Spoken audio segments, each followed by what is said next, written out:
We're going to get the Kaiser Quartett involved again here. And writing for a quartet for me was a learning experience. Luckily, I had these guys here as my kind of laboratory. And it started to click when I started to write for them in particular. And I realized it's the same if I'm writing a song with a singer. I don't sit there and think, what's a cool song for a female voice? I'm sitting there maybe with Leslie Feist going, what's cool for her to sing? And it's the same with the Kaiser Quartett. Once I realized they were individuals with strengths and musical weaknesses, I was able to write for them in more effective and sometimes torturous ways for them.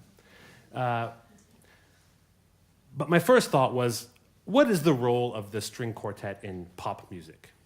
Because I wanted to make a pop album. Like every album I make, I think of as a popular music album, because I hope it's going to be music that will be popular.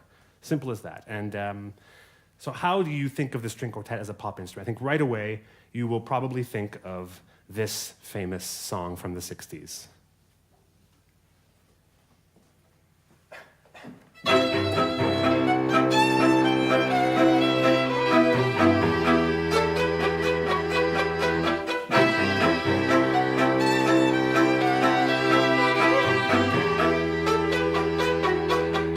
So this is treating the quartet a little bit like a band, kind of like their guitars and basses and even drums. It's very rhythmic, and it's what I would call chugging strings. That's the sort of Canadian word I would use. I don't know what that translates to for you guys here in French, so I'll just go with like un chugging, quoi, you know, un chugging. And so the strings chugging was definitely not invented by the Beatles. I'm guessing they were probably thinking of some older piece as well, something a few hundred years back.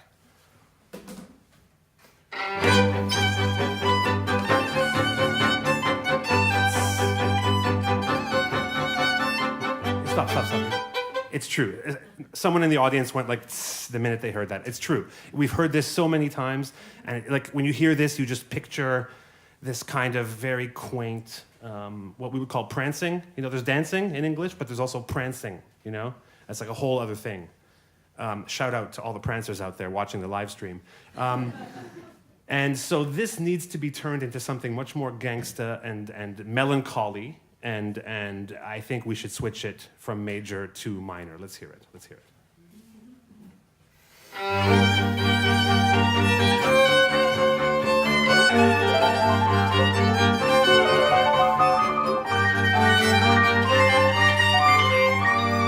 Ça me convient.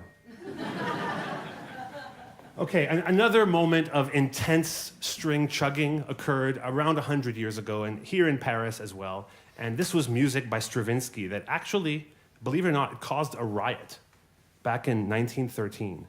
It really made me think, what could happen musically at any concert that would cause you to riot? It's very difficult to imagine, right? That everyone was sitting in a concert hall and they were moved so negatively by this music that they just had to tear shit up, And I wonder, if I offended you tonight, it would just be, you would just tweet, you wouldn't riot, right? Okay, let's hear what was so offensive back in 1913. This is an excerpt from Le Sacre du Printemps, The Rite of Spring by Stravinsky.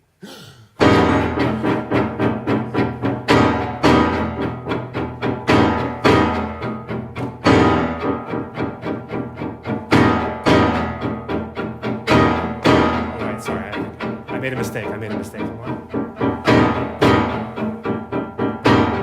It wasn't the chorus yet. Here comes the chorus. Ready? It's the catchy part. Here comes again. Catchy part. Sing along. Everybody sing along with Stravinsky.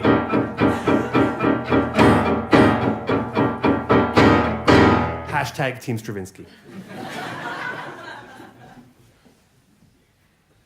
So all of this I listened to with the kind of ear of a rap producer looking for the break on a piece of vinyl. Except I wasn't listening to a piece of vinyl, I was listening to a string quartet and with the sort of unconscious history of classical music that we all have stored in the back of our brain. And so all of this went in, including the Beatles, including a little minor Mozart and some Stravinsky, and it made this song called Advantage Points.